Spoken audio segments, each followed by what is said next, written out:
with women terribly. And then when I did great with women, they said, man, he did well with women. Same thing's going to happen.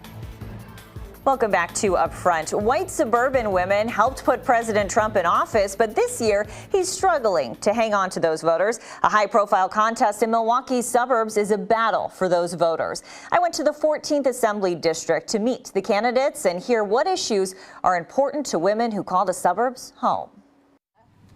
It's a no-touch system.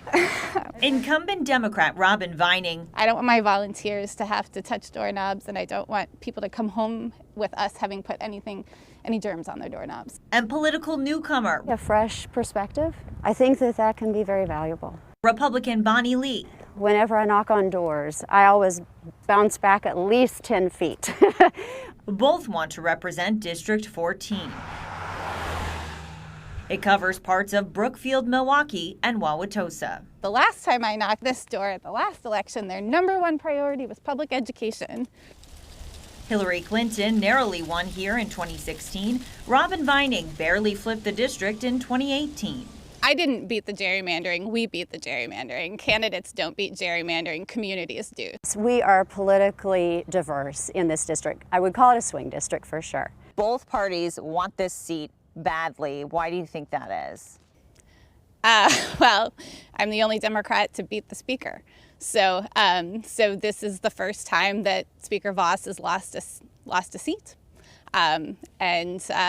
So he wants it back. It is the #1 targeted assembly race in the state. It was the only one that flipped in 2018 from Republican to Democrat. Out of 99 assembly districts, that is remarkable. So of course it's going to garner a lot of attention.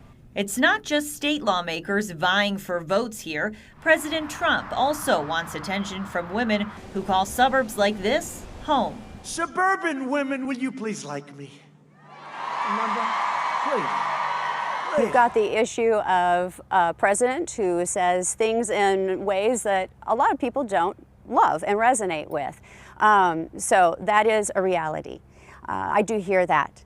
I think the other issue to look at is policy. So taking a look, what has he achieved, and trying to parse out personality. If you don't like that, can you agree with policy? They want security. They don't want their home values going down. I love to see women as individuals versus a suburban group of voters. We get a lot of calls from national press asking what's happening here so that they can try and understand what the shift is in the suburbs. But I think people are less likely to just vote for party now. I really believe that they vote for people. So they're looking at the personalities who are running for office.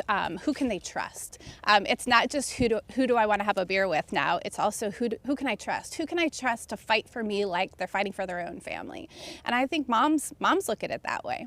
What do people say to you when you go up to their house and talk to them? What is their #1 issue? Initially, it was about coronavirus and fear of getting sick. Then it changed a little bit later to great concerns about public safety, not feeling safe, wondering, do they need to move out of the district? A lot of people talking about that. What are people telling you, specifically women, are their biggest concerns when you talk to them? I think everybody's exhausted and hopeful. Childcare, schools. How are we going to educate our kids in this time? How are we going to get our jobs done?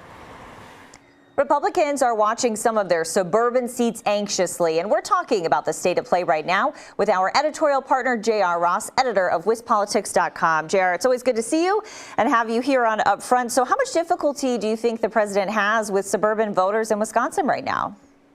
Well, I would say the spending I'm seeing in assembly races tells me the story.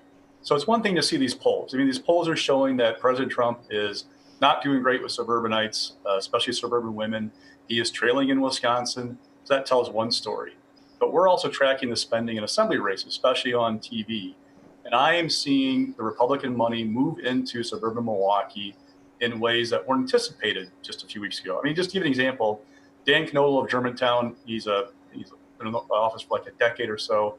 His race is now more than $1 million on TV, cable, radio, and digital. This was a second-tier race when I talked to people on both sides of the aisle just 6 weeks ago. Now it's the most expensive assembly race that I'm seeing.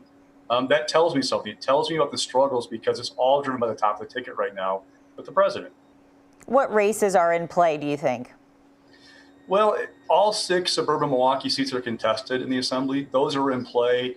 It just depends on the level of in play they are. I obviously mentioned Dan Knoll of Germantown. He's a top target. Jim Ott, MEC 1, Rob Hutton of Brookfield. Those are the top 3 I hear about. But it's a suburban issue, not just in Milwaukee, but I'm hearing about suburban seats in the Green Bay area. I'm hearing about one over by the Twin Cities. That's where the fight is. That's where money is flowing right now. And again, it's all driven by the president. Now, Democrats, to their credit, it's not just the environment. They've got the money to expand the playing field because the Democratic Party of Wisconsin has been a fundraising machine this year. It's unlike anything I've ever seen before. The party raised $12.1 million in the month of September alone through its federal account. Remember, it's got a state account too. I've never seen that kind of money before. It's flowing because of the presidential race. But the side benefit is the party has the money to help these candidates to make races that maybe have been a reach 2 months ago be within reach right now. And you said this is really a recent change, a matter of weeks that you're seeing. Why do you think that is? Well, what always happens, and legislative polling can be very tricky. I mean, there's a lot of caveats with it. And so I remember 2 years ago, I heard lots of talk about suburban Milwaukee then. Oh, Democrats are going to pick up this many seats. This guy's in trouble, whatnot. And so back like 6-8 weeks ago, the story was, okay, yeah, for example, Dan Knodel, the numbers aren't great, but remember 2 years ago, they rebounded and it's going to get better. What's happened, though, is the polling hasn't gotten better. It's gotten a little bit worse. Again, I'll point out the caveat. Legislative polling can be tricky. There are no guarantees these guys are going to lose just because the president is a headwind. The question I have is how much of a weight top of the ticket the president's going to be come Election Day. I had a Republican tell me that if the president loses these suburban seats by 5 points, an incumbent who does the work, who does the doors, who's done good constituent relations, who's been a high-profile lawmaker, can survive.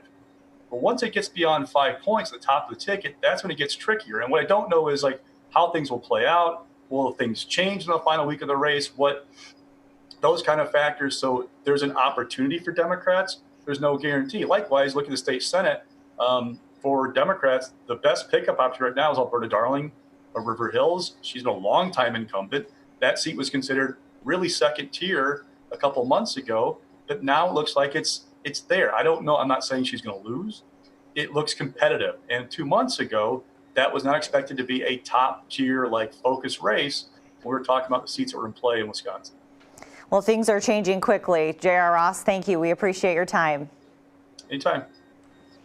Coming up, a tough new report on Foxconn, the investigation that says little work is being done there, and the White House response.